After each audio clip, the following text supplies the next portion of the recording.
ओम नमो मां आदि शक्ति। प्रथम स्कंध का 16वां अध्याय। शुकदेव द्वारा जनक से मिलने हेतु मिथिला जाने की इच्छा। व्यास बोले, तब देवी महालक्ष्मी ने देव जनार्दन को बरगद के पत्ते पर लेटे हुए देखकर आश्चर्यचकित होकर मुस्कुराते हुए कहा, हे विष्णु, आप इतने विस्मित क्यों हो रहे हैं? इससे पहले अनादिकाल से बिना किसी शुरुआत के कई प्रलय हुए हैं और कई सृष्टियां हुई हैं और प्रत्येक सृष्टि के आरंभ में आप पहले अस्तित्व में आए और हर बार मैं आपसे युक्त हुई, लेकिन अब आप उस महाशक्ति के मोह में मुझे भूल गए हैं। वह परम महाशक्ति समस्त गुणों से परे है, किंतु तुम और मैं गुणों से युक्त हैं। मुझे सत्वगुण से युक्त शक्ति जानो, जो महालक्ष्मी के नाम से प्रसिद्ध हैं। इसके पश्चात समस्त लोकों के रचयिता रजोगुण से युक्त प्रजापति ब्रह्मा तुम्हारे नाभि कमल से प्रकट होंगे और तीनों लोकों की रचना करेंगे। तत्पश्चात वे घोर तपस्या करके उत्तम सृजन शक्ति प्राप्त करेंगे और अपने रजोगुण से तीनों लोकों की रचना करेंगे। वे परम बुद्धिमान प्रजापति सर्वप्रथम गुणों से युक्त 5 महाभूतों की रचना करेंगे। तत्पश्चात मन, इंद्रियों और इंद्रियों के अधिष्ठाता देवताओं की रचना करेंगे और इस प्रकार सृष्टि के योग्य समस्त अवयवों से समस्त लोकों की रचना करेंगे। इसलिए सभी उन्हें ब्रह्मांड का रचयिता कहते हैं। हे परम सौभाग्यशाली, आप इस ब्रह्मांड के पालनहार होंगे।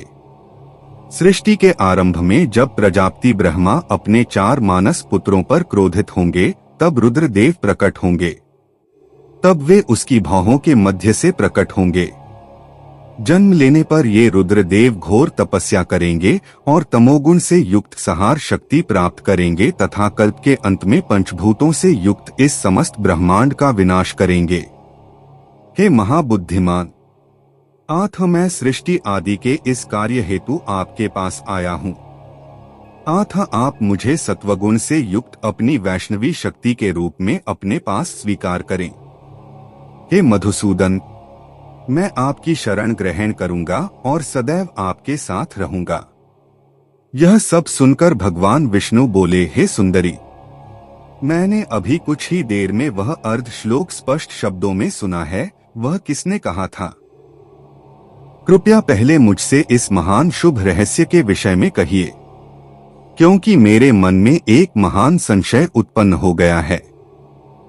मैं इससे अधिक क्या कहूँ कि जैसे दरिद्र मनुष्य सदैव धन के विषय में सोचता रहता है, वैसे ही मैं भी उसी के विषय में बार बार सोच रहा हूँ। विष्णु के ये वचन सुनकर देवी महालक्ष्मी ने बड़े प्रेम से मुस्कुराते हुए कहा, हे बलवान और ऊर्जावान, मैं अब इस पर विस्तार से बोल रही हूँ, सुनो। हे चतुर्भुज, चूंकि मैं तुम्हारे पास साकार और गुणों से संपन्न होकर आई हूँ, इसलिए तुमने मुझे जान लिया है, लेकिन तुमने उस आद्या शक्ति को नहीं जाना है जो सभी गुणों से परे है, हालांकि वह सभी गुणों का आधार है। हे परम भाग्यशाली, उन देवी भगवती ने जो सभी गुणों से परे हैं, उस अत्यंत शुभ अत्यंत पवित्र करने वाले अर्धश्लोक का उच्चारण किया, जो सभी वेदों का सार है। हे शत्रुओं का नाश करने वाले, मुझे लगता है कि तुम पर उस सर्वोच्च शक्ति की सर्वोच्च कृपा है कि उसने तुम्हारे लाभ के लिए तुमसे सबसे बड़ा रहस्य कहा। हे अच्छे व्रत करने वाले, उन्हें जानो। महाविद्या द्वारा कहे गए शब्द सभी शास्त्रों के सार के रूप में, इसलिए उन्हें अपने हृदय में दृढ़ता से धारण करो, उन्हें कभी मत भूलना। इसके अलावा कोई अन्य बात नहीं है जो गंभीरता से जानने योग्य हो, क्योंकि आप देवी के सबसे प्रिय हैं कि उन्होंने आपसे यह कहा है। देवी महालक्ष्मी के शब्दों को सुनकर चतुर्भुज भगवान ने उस अर्धश्लोक को अपने मन में सही गंभीरता से जपने के लिए एक मंत्र के रूप में लिया और उसे अपने हृदय में हमेशा के लिए संजो कर रखा। कुछ समय के बाद विष्णु की नाभि के कमल से उत्पन्न ब्रह्मा 2 दैत्यों मधु और कैटब से भयभीत हो गए। भगवान विष्णु की शरण ली। विष्णु ने 2 राक्षसों को मार डाला और अर्धश्लोक का जप स्पष्ट रूप से करने लगे। कमल से उत्पन्न ब्रह्मा ने प्रसन्न मन से विष्णु से पूछा, थे देवों के स्वामी, आप क्या जप कर रहे हैं? कमल के समान नेत्र वाले, क्या आपसे अधिक शक्तिशाली कोई अन्य शरीर है? हे ब्रह्मांड के स्वामी, आप किसे याद करके स्वयं को इतना प्रसन्न क्यों महसूस करते हैं? ब्रह्मा की बात सुनकर भगवान हरि ने कहा, हे परम भाग्यशाली, एक बार उस आदि शक्ति शुभ भगवती आद्या शक्ति का ध्यान करो जो कारण और प्रभाव के रूप में सर्वत्र शासन कर रही हैं और तुम सब कुछ समझ पाओगे। मेरी अधिष्ठात्री देवी वह अथाह शाश्वत महाशक्ति हैं, ब्रह्ममयी, जिनकी शक्ति पर इस सागर में साकार पात्र के समान संपूर्ण ब्रह्मांड स्थित है। मैं उनका स्मरण कर रहा हूँ, जिनसे अक्सर यह संपूर्ण चराचर ब्रह्मांड उत्पन्न होता है। जब वरदायिनी भगवती कृपापूर्वक प्रसन्न होती हैं, तो मनुष्य इस संसार के बंधन से मुक्त हो जाते हैं और पुनः वही परम सनातन ज्ञान जो मुक्ति का कारण है, उनके द्वारा मोहित हुए लोगों के लिए इस संसार के बंधन का कारण बन जाता है। वे इस ब्रह्मांड के ईश्वरों की भी ईश्वरी हैं। हे ब्रह्मा, आप, मैं तथा संपूर्ण ब्रह्मांड की समस्त वस्तुएं उन्हीं की चित शक्ति से उत्पन्न हुई हैं, इसमें तनिक भी संदेह नहीं है। जिस अर्ध श्लोक द्वारा उन्होंने मेरे भीतर भागवत का बीज बोया है, वह द्वापर युग के प्रारंभ तक विस्तृत हो जाएगा। जब भगवान ब्रह्मा विष्णु के नाभि कमल पर विश्राम कर रहे थे, तब उन्हें भागवत का बीज प्राप्त हुआ। फिर उन्होंने उसे अपने पुत्र मुनियों में श्रेष्ठ नारद को दे दिया। नारद ने उसे मुझे दिया और मैंने उसे 12 स्कंधों में विस्तारित किया है। आठ है महाभाग, अब तुम वेदों के समान और 5 लक्षणों से युक्त इस भागवत पुराण का अध्ययन करो। इसमें देवी भगवती के अद्भुत यशस्वी कर्म और जीवन, वेदों के गूढ़ अर्थ, ज्ञान और सत्य सबका वर्णन है। आठ यह समस्त पुराणों में श्रेष्ठ और धर्मशास्त्र के समान पावन है। यह ब्रह्म विद्या का मूलाधार है। आठ यदि मनुष्य इसका अध्ययन करें तो वे इस संसार सागर को सरलता से पार कर जाएंगे, और जो मूर्ख और मोहग्रस्त हैं, वे वृत्रासुर के वध तथा अन्य अनेक कथाओं को सुनकर सुख पाते हैं। इस पुस्तक में इसलिए हे महाभाग, इस पवित्र भागवत पुराण को सुनो और इसे अपने हृदय में दृढ़ता से धारण करो। हे पुरुषोत्तम, तुम बुद्धिमानों में श्रेष्ठ हो, इसलिए तुम इस पुराण को पढ़ने के योग्य हो। उस पुराण में 18,000 श्लोक हैं और तुम्हें उन्हें कंठस्थ कर लेना चाहिए, क्योंकि जो कोई इस पुराण को पढ़ता या धारण करता है, जो हर तरह से प्रशंसा के योग्य, सर्वमंगलदायक, पुत्रों और पौत्रों के द्वारा वंश को बढ़ाने में सक्षम, दीर्घायु, सुख और शांति देने वाला है, वह ज्ञान के सूर्य को अपने वक्षस्थल में विश्राम करते और अज्ञान के सारे अंधकार को दूर करते हुए देखता है। इस प्रकार अपने पुत्र शुकदेव से कहते हुए मेरे गुरु कृष्ण द्वैपायन ने हमें पुराण का अध्ययन कराया और पाया कि यह बहुत बड़ा है। मैंने इसे पूरा कंठस्थ कर लिया है। शुक ने पुराण का अध्ययन किया और व्यास के आश्रम में रहे, किंतु वे ब्रह्मा के मानस पुत्रों सनत कुमार आदि के समान स्वभावतः वैरागी थे। उन्हें गृहस्थों के लिए उपयुक्त कर्मकांड से संबंधित पुराणों के अध्ययन में शांति नहीं मिली। वे एकांत स्थान में रहे, उनका हृदय अत्यंत व्याकुल था। बहुत ऐसा लग रहा था मानो उसका हृदय शून्य हो।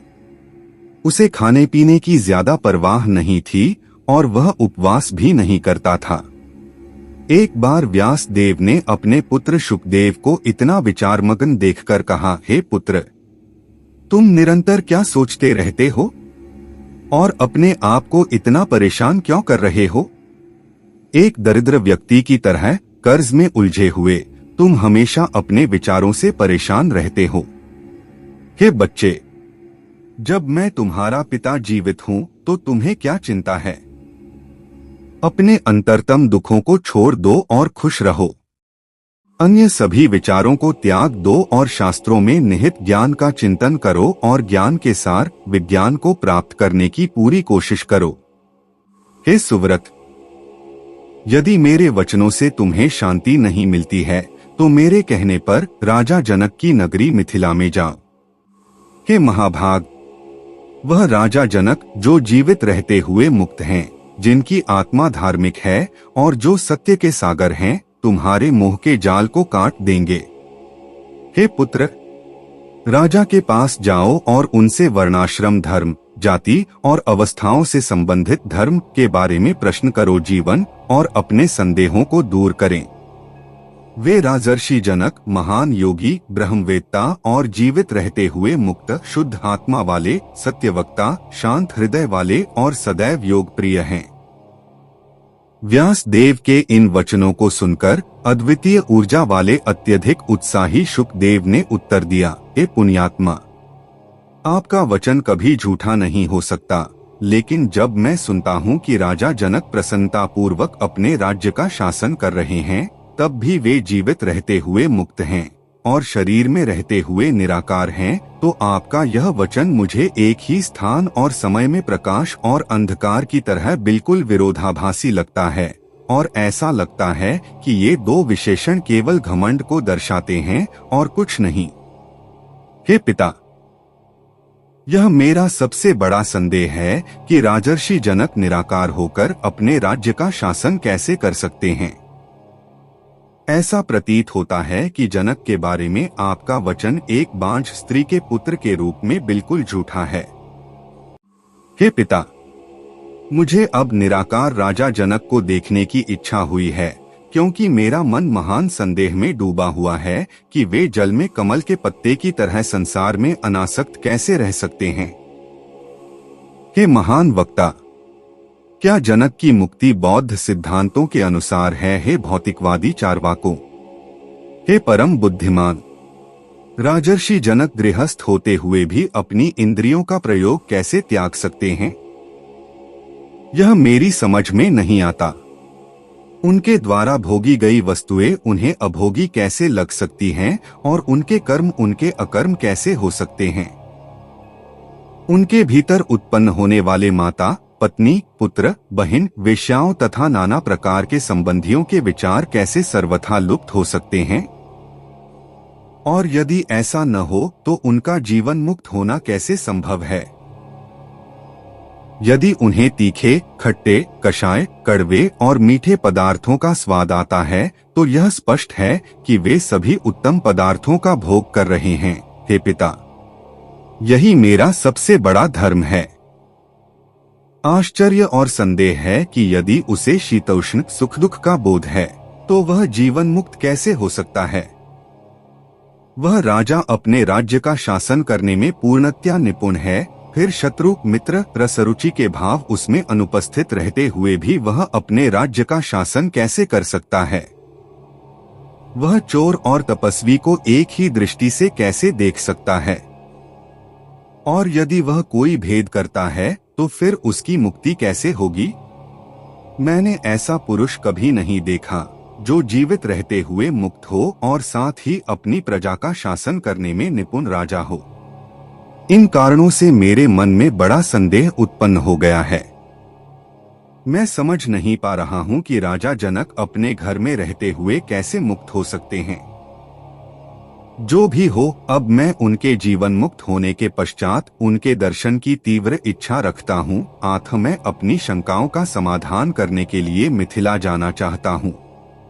इस प्रकार 18,000 श्लोकों वाले महापुराण श्रीमद् देवी भागवत में शुक द्वारा जनक से मिलने के लिए मिथिला जाने की इच्छा पर आधारित प्रथम स्कंध का 16वां अध्याय समाप्त होता है। प्रथम स्कंध का 17वां अध्याय मिश्रिशासुर के महल की स्त्रियों के बीच शुकदेव का संयम प्रदर्शित करना। सूत ने कहा, इस प्रकार अपने पिता से मिथिला जाने के इरादे के बारे में बात करते हुए महात्म्य शुकदेव उनके चरणों में गिर गए और हाथ जोड़कर कहा, हे परम सौभाग्यशाली, आपके वचन का पालन मुझे करना चाहिए।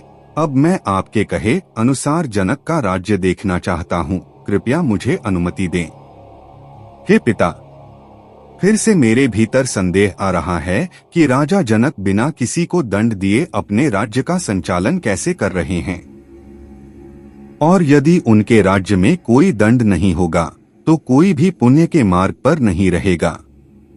धर्म के संरक्षण के लिए ही मनु और अन्य ऋषियों ने हमेशा दंड का प्रावधान किया है। फिर दंड दिए बिना धर्म कैसे संरक्षित किया जा सकता है?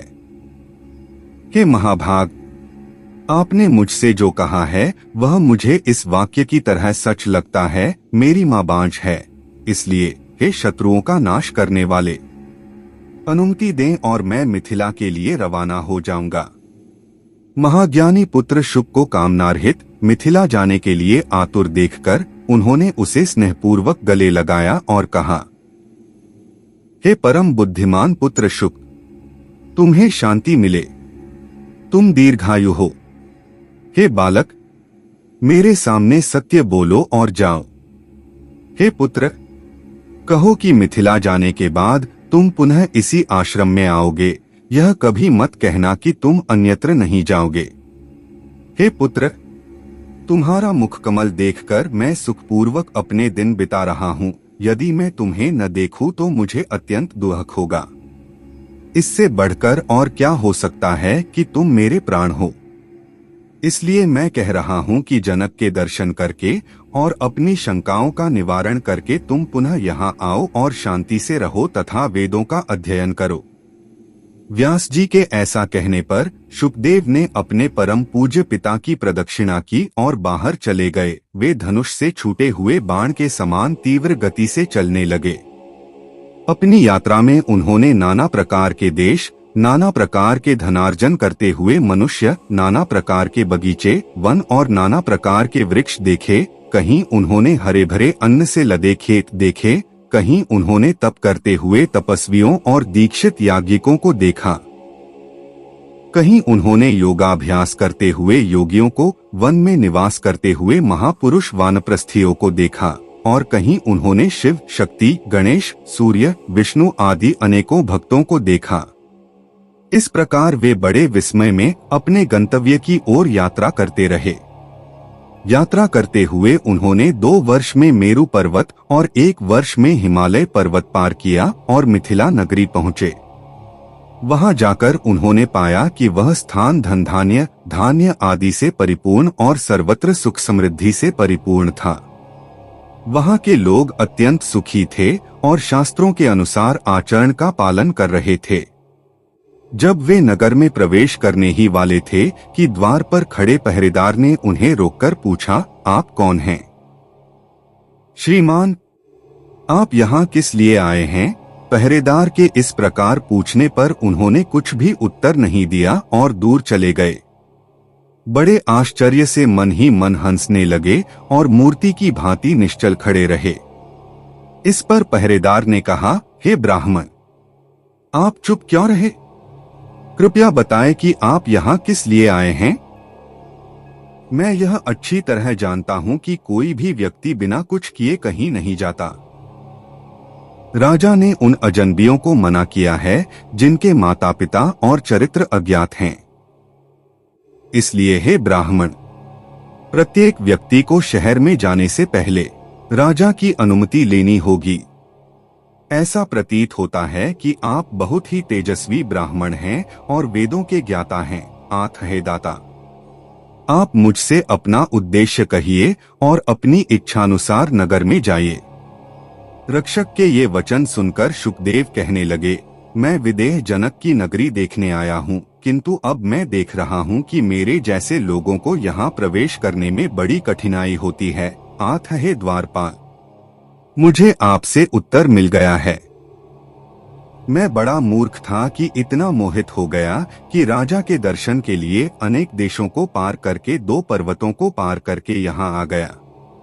हे महाभाग, मैं दूसरों को क्या दोष दूं? मेरे पिता ने ही मुझे मोहित किया है अथवा मेरे पूर्वजन्म के कर्म मुझे अब भटका रहे हैं। हाय, इस संसार में धन का लोभ ही मनुष्य को भटकाने का एकमात्र कारण है, किंतु मुझे वह भी नहीं मिला। मेरे मिथ्या विचार ने मुझे यहाँ तक पहुँचा दिया है। अब मैं अनुभव करता हूँ कि कामनारहित मनुष्य यदि मोह के जाल में न फंसे तो उसे निरंतर सुख मिलता है, अन्यथा उसे ऐसा कुछ नहीं मिल सकता। हे महाभाग, यद्यपि मुझे किसी वस्तु की इच्छा नहीं है, फिर भी मैं मोह के समुद्र में डूब गया।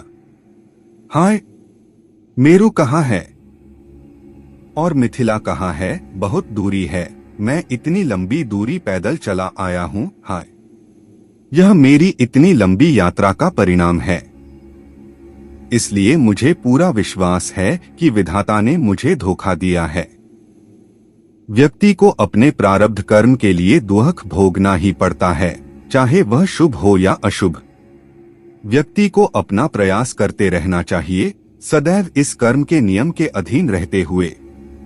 यद्यपि कोई स्पष्ट इच्छा या कारण नहीं है, फिर भी यह प्रारब्ध कर्म व्यक्ति को हमेशा विभिन्न कार्यों में लगाता है। यह स्थान न तो तीर्थ है और न ही यहाँ साक्षात वेद हैं, इसलिए मैंने यहाँ आने के लिए इतना कष्ट उठाया है। यहाँ केवल एक ही वस्तु है और वह है राजा जनक, किंतु उन्हें देखने का भी अवसर नहीं मिला, क्योंकि मैं उनके राज्य में भी प्रवेश नहीं कर सका हूँ। ऐसा कहकर शुकदेव मौन हो गए और मौन व्रत धारण करने वाले की भांति रहने लगे। तब पहरेदार ने उसे बहुत बुद्धिमान ब्राह्मण समझा और मधुर वाणी में बोला, हे ब्राह्मण, जहाँ तुम्हारा काम है वहाँ जाओ। हे ब्राह्मण, मैंने तुम्हें रोका था, आथ मुझसे जो अपराध हुआ हो उसके लिए मुझे क्षमा करो। तुम्हारे जैसे स्वतंत्र व्यक्तियों की सबसे बड़ी शक्ति केवल दया ही है। यह सुनकर शुकदेव बोले, तुम्हारा क्या दोष है? तुम दूसरे पर आश्रित हो, सेवक को अपने स्वामी की बात मानकर उसकी हर प्रकार से सेवा करनी चाहिए, और मुझे प्रवेश न देने में राजा का भी कोई दोष नहीं है, क्योंकि बुद्धिमान लोगों को हर प्रकार से यह पता लगाना चाहिए कि नए आने वाले शत्रु हैं या चोर। आथ जब मैं सर्वथा अजनबी होकर अचानक इस स्थान पर आया हूँ, तो इसमें पूर्णतः मेरा ही दोष है। प्रत्येक व्यक्ति जानता है कि दूसरे के घर जाना अपने आप को नीचा दिखाने के समान है।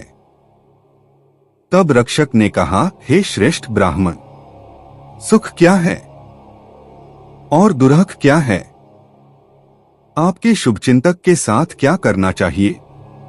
आपका शत्रु कौन है और आपका उपकारक कौन है? अब मुझे इन सब बिंदुओं पर सलाह दीजिए। यह सुनकर शुकदेव बोले, जहां तक उनके आंतरिक स्वभाव का प्रश्न है, मनुष्य सर्वत्र दो वर्गों में विभाजित हैं। उन्हें आसक्त या अनासक्त कहा जाता है, और इन दोनों वर्गों के मन भी दो प्रकार के होते हैं। आसक्त मनुष्य मूर्ख और चालाक होता है, जबकि आसक्त मनुष्य तीन वर्गों में विभाजित होता है, ज्ञानी, अज्ञानी और मध्यम। चालाक व्यक्ति को पुनः दो वर्गों में विभाजित किया गया है। क्या उसकी चालाकी शास्त्रों के अनुसार है या उसकी बुद्धि से उत्पन्न हुई है? बुद्धि भी दो भागों में विभाजित है, चाहे वह युक्ता हो या अयुक्ता। पहरेदार बोला, हे विद्वान, मैं आपकी बात समझ नहीं पा रहा हूँ, इसलिए मुझे इनका अर्थ समझाइए। शुकदेव ने कहा, जो लोग इस संसार में आसक्त हैं, उन्हें आसक्त व्यक्ति कहा जाता है। ये आसक्त व्यक्ति बार बार विभिन्न सुख दुखों का अनुभव करते हैं। जब उन्हें स्त्री, पुत्र, धन, मान, उन्नति आदि प्राप्त होते हैं तो उन्हें सुख प्राप्त होता है, और यदि वे इनमें से कुछ भी न मिलने पर वे हर क्षण तीव्र दुख का अनुभव करते हैं। अब आसक्त व्यक्ति ऐसे साधन ढूंढता है जिससे उसे इस लोक के सुख प्राप्त हो। अथवा जो कोई उन साधनों के विरुद्ध कार्य करता है, वह उसके सुख का नाशक और शत्रु कहलाता है, और जो कोई उसके सुख प्राप्ति में सहायक होता है, वह उसका मित्र कहलाता है। इनमें से आसक्त किंतु साथ ही धूर्त मनुष्य इनसे भ्रमित और मोहग्रस्त नहीं होता, जबकि मूर्ख आसक्त व्यक्ति सर्वत्र मोहग्रस्त ही रहता है। जो व्यक्ति वैराग्यवान और आत्मनिर्णय में रत रहता है, वह एकांत में निवास करता है, आत्मचिंतन करता है, वेदांत शास्त्रों के अध्ययन में सुख पाता है और सांसारिक विषयों में दुख अनुभव करता है। जो बुद्धिमान व्यक्ति अपना वास्तविक कल्याण चाहता है और सांसारिक भोगों से विमुख है, वह पाता है कि उसके अनेक शत्रु हैं, काम, क्रोध, महल आदि उसके अनेक शत्रु हैं। तीनों लोकों में संतोष ही उसका एकमात्र मित्र है और कोई भी उसका वास्तविक स्वरूप नहीं है। शुकदेव के ये वचन सुनकर पहरेदार ने शुकदेव को बहुत बुद्धिमान समझा और शीघ्र ही उन्हें एक बहुत ही सुंदर डिब्बे में ले गया। शुकदेव ने तब देखा कि वह नगर 3 प्रकार के लोगों से भरा हुआ था, अच्छे, मध्यम और बुरे, और दुकानें विभिन्न प्रकार की व्यापारिक वस्तुओं से भरी हुई थीं। वहां अनेक वस्तुएं लगातार खरीदी और बेची जा रही थीं। अनेक लोगों, धन और सभी प्रकार की संपत्ति और समृद्धि से भरे उस नगर में लगभग हर जगह राग, द्वेष, वासना, क्रोध, लोभ, घमंड और मोह के उदाहरण दिखाई देते थे। कहीं कहीं लोग आपस में झगड़ते भी दिखाई देते थे। इस प्रकार 3 प्रकार के लोगों को देखकर अत्यधिक ऊर्जावान शुक दूसरे सूर्य के समान प्रज्वलित होकर राजमहल की ओर चले। जब द्वारपाल ने उन्हें रोका, वे वहां लकड़ी के लट्ठे के समान खड़े हो गए और मोक्ष मुक्ति का ध्यान करने लगे। वे प्रकाश और अंधकार को एक ही समझने लगे। महातपस्वी शुकदेव ध्यान में लीन हो गए और एक स्थान पर स्थिर खड़े रहे। क्षण भर में एक राजमंत्री बाहर आया और हाथ जोड़कर उन्हें प्रणाम करके दूसरे कक्ष में ले गया। वहां मंत्री ने उन्हें फलदार दिव्य वृक्षों की पंक्तियों से सुशोभित सुंदर दिव्य उद्यान दिखाए, उनका भव्य स्वागत किया और उन्हें एक अत्यंत सुंदर महल में ले गया। इसके बाद मंत्री ने राज सेवा में कार्यरत, संगीत और वाद्य बजाने में निपुण तथा कामशास्त्र में निपुण स्त्रियों को शुकदेव की सेवा करने का आदेश दिया और महल से बाहर चले गए। व्यासपुत्र शुकदेव वहीं रहे। तब उन वेश्याओं ने समय और स्थान के अनुकूल नाना प्रकार के व्यंजन तैयार किए और शुकदेव की तृप्ति की कामना की तथा फिर अत्यंत भक्तिभाव से उनकी विधिवत पूजा की। तब 4 दीवारी के भीतर रहने वाली वे स्त्रियां शुकदेव की सुंदरता देखकर मोहित हो गईं और उन्हें भीतरी प्रांगण में स्थित उद्यान दिखाने लगीं। शुकदेव युवा और सुंदर थे। इसके अतिरिक्त वे अत्यंत सुंदर अंगों वाले और मधुर वाणी वाले थे और सौम्य। इस प्रकार वे दूसरे कामदेव, प्रेम के देवता के समान प्रतीत हो रहे थे। कामदेव के बाणों से घायल होकर सभी स्त्रियां अपनी चेतना खो बैठीं। तब होश में आकर उन्होंने शुकदेव को वासनाओं का महान नियंत्रक माना और बड़ी सावधानी से उनकी सेवा करने लगीं। शुद्धचित्त शुक, जो अरणी से उत्पन्न हुए थे, उन्हें अपनी माता के समान देखते थे। शुक आत्मसुख में रहने वाले और क्रोध के नियंत्रक थे। किसी भी बात से प्रसन्न या अप्रसन्न नहीं होते थे। यद्यपि उन्होंने देखा कि स्त्रियां काम भावना से व्याकुल थीं, वे बिल्कुल अविचलित, शांत और स्थिर रहे। तब स्त्रियों ने एक बहुत अच्छा बिस्तर तैयार किया जिस पर शुकदेव शयन करेंगे। उस पर अच्छी स्वच्छ चादर बिछाई गई, कई अच्छे तकिए रखे गए। तब उन्होंने अपने चरण धोए और सतर्कता पूर्वक अपनी उंगली में कुश से बनी अंगूठी पहनी और अपनी संध्या पूरी करके ध्यान में लीन हो गए। 3 घंटे 1 प्रहर परम ब्रह्मा का ध्यान करते, 6 घंटे सोते और उठकर रात्रि के अंतिम 3 घंटों के लिए पुनः ब्रह्मा ध्यान में लीन हो जाते। फिर ब्रह्मा मुहूर्त सूर्योदय से 1 घंटा पूर्व में स्नान करके प्रातःकालीन कर्मों से निवृत्त होकर समाधि आंतरिक ज्ञान में लीन होकर विश्राम पूर्वक बैठ जाते। इस प्रकार महापुराण श्रीमद् देवी भागवतम में शुक द्वारा मिथिला के महल की स्त्रियों के बीच संयम प्रदर्शित करने पर आधारित प्रथम स्कंध का 17वां अध्याय समाप्त होता है। प्रथम स्कंध का 18वां अध्याय। जनक द्वारा शुकदेव को सत्य का उपदेश देना। सूतजी बोले, महर्षियों, जब राजा जनक ने अपने गुरुपुत्र शुकदेव के आगमन का समाचार सुना, तब वे अपने पुरोहित को साथ लेकर अपने मंत्रियों सहित शुद्ध भाव से उनके समक्ष उपस्थित हुए। तत्पश्चात उन्होंने शुकदेव का विधिपूर्वक पूजन किया, उन्हें पाद्य, अर्घ्य, उत्तम आसन तथा दूध देने वाली गाय भेंट की और फिर उनका कुशलक्षेम पूछा। शुकदेव ने राजा द्वारा दी गई समस्त वस्तुएं स्वीकार की, उन्हें अपना कुशलक्षेम बताया और बदले में राजा से उनका कुशलक्षेम पूछा तथा आसन पर सुखपूर्वक बैठ गए। राजा जनक ने शांत भाव से व्यासपुत्र से पूछा, हे महाभाग मुनि सत्तम, आप आसक्ति से रहित हैं और आपकी कोई कामना नहीं है। क्या मैं जानना चाहता हूं कि आप जैसे पूजनीय पुरुष मेरे पास क्यों आए हैं? शुकदेव बोले, हे राजन, मेरे पिता ने मुझसे कहा था, हे पुत्र, तुम पत्नी धारण करो, क्योंकि गृहस्थ जीवन सभी आश्रमों में श्रेष्ठ है, परंतु मैंने सोचा कि यही मेरे इस संसार में बंधन का कारण होगा।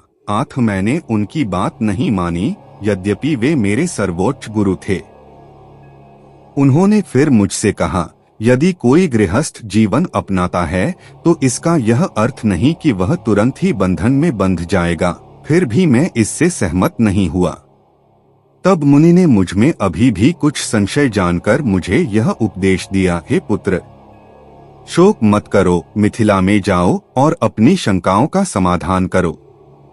वहां मेरे शिष्य राजा जनक बिना किसी संकट के अपना राज्य चला रहे हैं।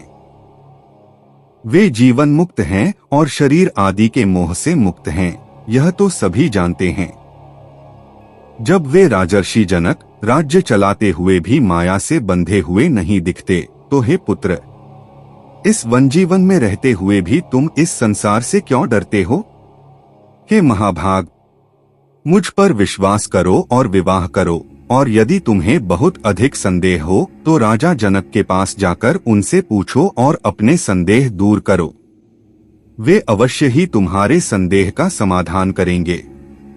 परंतु हे पुत्र, उनकी बात सुनकर शीघ्र ही मेरे पास लौट आओ। हे राजन, जब मेरे पिता ने ऐसा कहा तब उनकी आज्ञा से मैं अब आपकी राजधानी में आया हूँ। हे राजन, मुझे मोक्ष के अतिरिक्त और कुछ नहीं चाहिए, आप हैं निष्पाप। कृपया मुझे मोक्ष प्राप्त करने के लिए क्या करना चाहिए यह बताओ। हे राजन, तप करना, तीर्थ स्थानों में जाना, व्रत धारण करना, यज्ञ करना, वेदों का अध्ययन करना या ज्ञान अर्जित करना, जो भी मोक्ष का कारण हो कृपया उसे कहो। यह सुनकर जनक बोले, हे गुरुपुत्र, मोक्ष के मार्ग पर चलने वाले ब्राह्मणों को जो करना चाहिए वह मैं बता रहा हूँ, सुनो।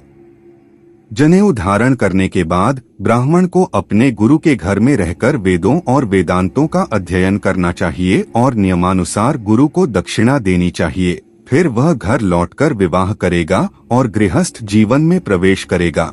उसे संतोष का जीवन व्यतीत करना चाहिए, इच्छाओं से मुक्त, पापरहित और सत्यनिष्ठ होना चाहिए और शुद्ध हृदय से तथा न्याय और विवेक के अनुसार अपनी आजीविका अर्जित करनी चाहिए। उसे अग्निहोत्र और अन्य यज्ञ करने चाहिए और पुत्र पौत्र प्राप्त करने के बाद उसे अपनी पत्नी को अपने पुत्र की देखरेख में छोड़ देना चाहिए और फिर वानप्रस्थ जीवन का तीसरा चरण का जीवन अपनाना चाहिए। उस ब्राह्मण को जो धर्म का ज्ञाता है तपस्या करनी चाहिए और उसके 6 राग शत्रु, और जब वह संसार से विरक्त हो जाएगा और उसके भीतर वैराग्य उत्पन्न होगा तब वह चौथे आश्रम में प्रवेश करेगा। क्योंकि मनुष्य को सबसे पहले गृहस्थ जीवन में प्रवेश करना होता है और जब वह संसार के प्रति पूर्णतः विरक्त हो जाएगा तब उसे संन्यास आश्रम ग्रहण करने का अधिकार होगा। इसके विपरीत कोई भी मार्ग किसी को संन्यास आश्रम का अधिकारी नहीं बना सकता। यह वेदों का कल्याणकारी वचन है और यह सत्य ही होगा, यह मिथ्या नहीं हो सकता, यह मेरा दृढ़ विश्वास है। हे शुक, वेदों में 48 संस्कारों का उल्लेख है, जिनमें से विद्वान महात्माओं ने 40 संस्कार गृहस्थों के लिए और अंतिम 8 संस्कार शम दाम आदि सन्यासियों के लिए सुरक्षित रखे हैं। और यह शुभ संस्कार बहुत प्राचीन काल से चला आ रहा है। ब्राह्मण को चाहिए कि वह अपने पूर्व आश्रमों को क्रमशः पूर्ण करके अगले आश्रम में प्रवेश करे। शुक ने कहा, यदि ज्ञान और विज्ञान से उत्पन्न शुद्ध वैराग्य पहले से ही उत्पन्न हो चुका है गृहस्थ आश्रम में जाने से पहले, तो क्या फिर भी गृहस्थ जीवन, वानप्रस्थ जीवन आदि से गुजरना आवश्यक है? या फिर कोई तुरंत संन्यास आश्रम को अपनाने, सब कुछ त्यागने और जंगल में रहने का हकदार है। जनक ने कहा थे, शास्त्रों और गुरुओं का सम्मान करने वाले यद्यपि अपरिपक्व योग, अपूर्ण योगिक अवस्था की अवधि में शक्तिशाली जुनून नियंत्रण में प्रतीत होते हैं, फिर भी किसी को उन पर भरोसा नहीं करना चाहिए, क्योंकि यह आम तौर पर देखा जाता है कई अपूर्ण योगी खुद को एक या दूसरे इंद्रियों से परेशान पाते हैं। यदि संन्यास आश्रम में प्रवेश करने वाले व्यक्ति का मन अपने मार्ग में विचलित हो जाता है, तो आप स्वयं देख सकते हैं वह कैसे अच्छी चीजें खाने, अच्छी तरह से सोने, अपने बेटे को देखने या किसी अन्य इच्छाओं की इच्छा को पूरा कर सकता है, यह जानते हुए कि ये उसके पतन का कारण बनती हैं। वह तब बहुत गंभीर स्थिति में है। इच्छाओं के जाल पर पुरुषों द्वारा विजय पाना बहुत कठिन है, यह कभी खत्म नहीं हो सकता। इसलिए उन्हें समाप्त करने के लिए उन्हें धीरे धीरे काटने की सलाह दी जाती है। जो ऊंचे स्थान पर सोता है उसके नीचे गिरने का भय रहता है, किंतु जो नीची जगह पर सोता है उसके लिए ऐसा कोई भय नहीं रहता। जो मनुष्य एक बार सर्वोच्च धर्म संन्यास ग्रहण कर लेता है और यदि वह पतित हो जाता है तो वह कभी भी वास्तविक मार्ग पर नहीं पहुंच पाता। जैसे चींटी वृक्ष की जड़ से उठकर धीरे धीरे शाखाओं के सबसे ऊपरी भाग तक पहुंचती है, वैसे ही मनुष्य क्रमशः एक आश्रम से दूसरे आश्रम तक जाते हैं और फिर सर्वोच्च आश्रम तक पहुंच जाते हैं, तभी वे अपने अभीष्ट सत्य को सुगमतापूर्वक प्राप्त कर पाते हैं। पक्षी बिना किसी खतरे की आशंका किए शीघ्र ही आकाश में उड़ जाते हैं और शीघ्र ही थक जाते हैं और अपने इच्छित स्थान पर नहीं जा पाते, परंतु चींटी आराम से अपने इच्छित स्थान पर पहुंच जाती है। इस मन को वश में करना बहुत कठिन है, इसी कारण अपरिपक्व मन वाले मनुष्य इसे एक साथ नहीं जीत सकते और उन्हें एक के बाद एक आश्रम के नियमों का पालन करते हुए धीरे धीरे इसे जीतने की सलाह दी जाती है।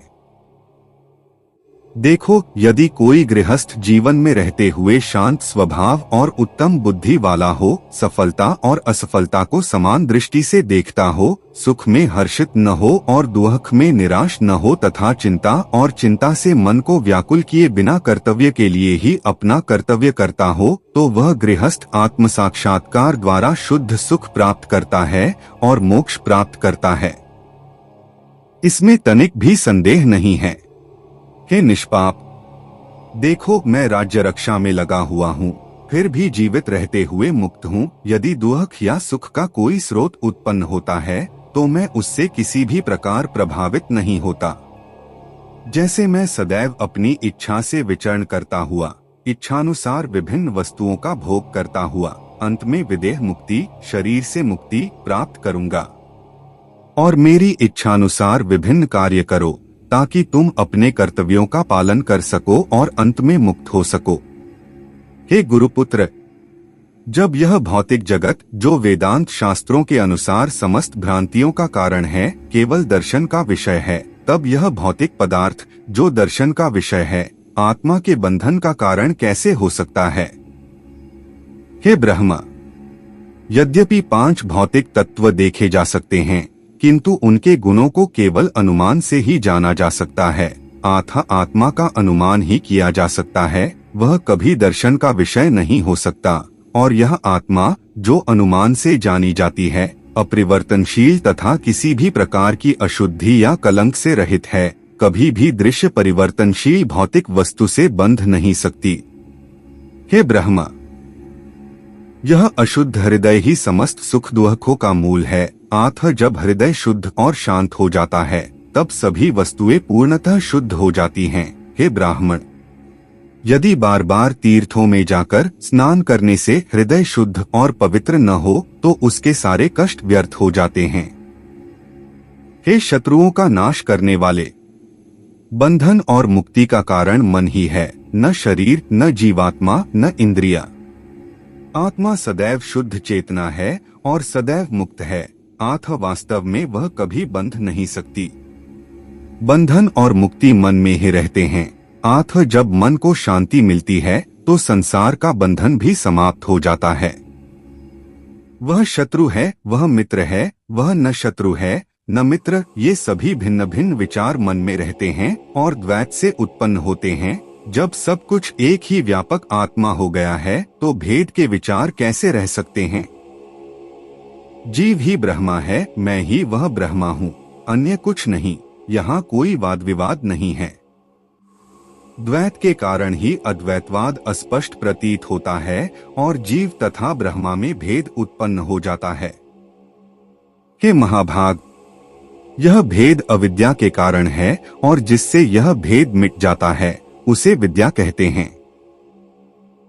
जो लोग बुद्धिमान हैं उन्हें विद्या और अविद्या के बीच के इस अंतर को सदैव ध्यान में रखना चाहिए।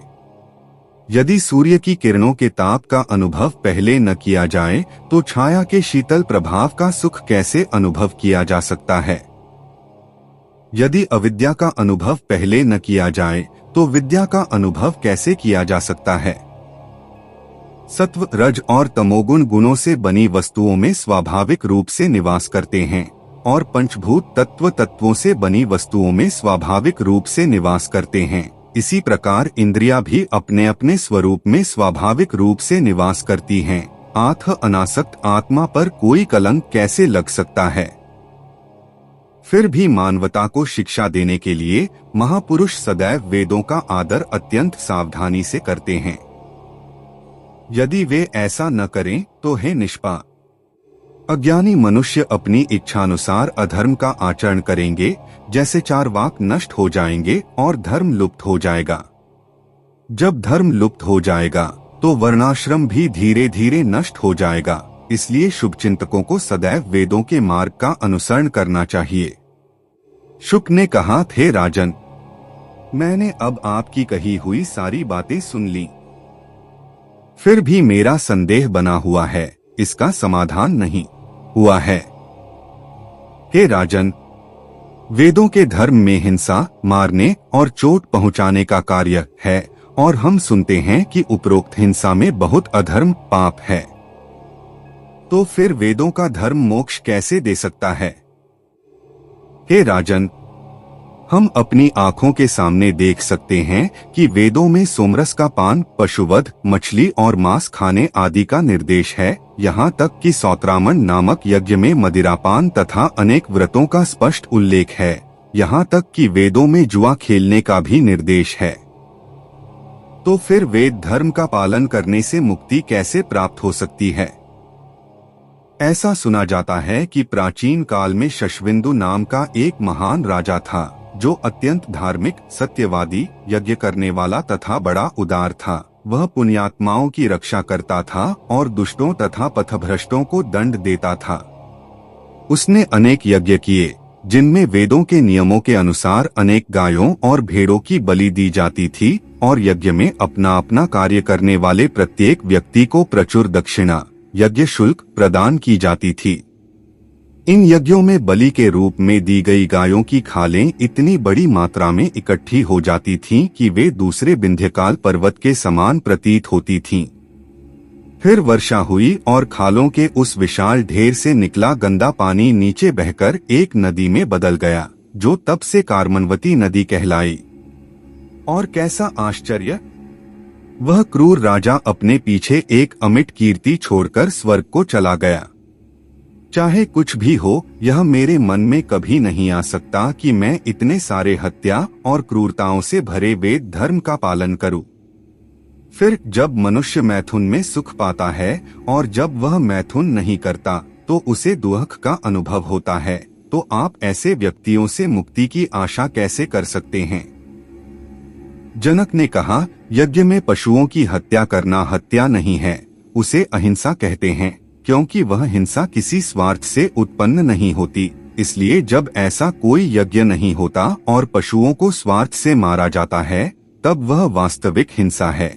इसमें कोई अन्य मत नहीं है।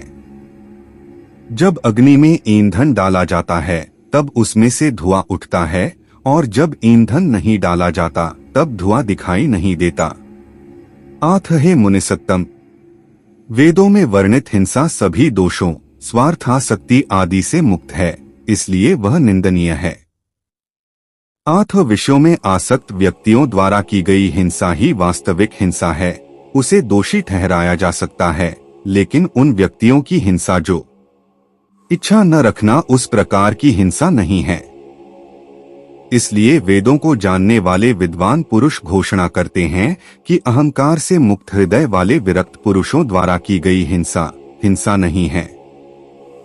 हे द्विज, वास्तव में इंद्रियों और उनके विषयों में आसक्त गृहस्थ द्वारा तथा अपने आवेगों के अधीन की गई पशुहत्या वास्तविक हत्या मानी जा सकती है, परंतु हे महाभाग, जिनका हृदय किसी भी वस्तु में आसक्त नहीं है, उन आत्मसंयमी मोक्ष की इच्छा रखने वाले पुरुषों में से यदि वे कर्तव्य भावना से फल की इच्छा न रखते हुए तथा अहंकार से मुक्त हृदय से हिंसा का कार्य करते हैं, तो उसे वास्तविक हत्या कदापि नहीं माना जा सकता। इस प्रकार महापुराण श्रीमद् देवी भागवतम में जनक द्वारा शुकदेव को सत्य का उपदेश देने पर आधारित प्रथम स्कंध का 18वां अध्याय समाप्त होता है।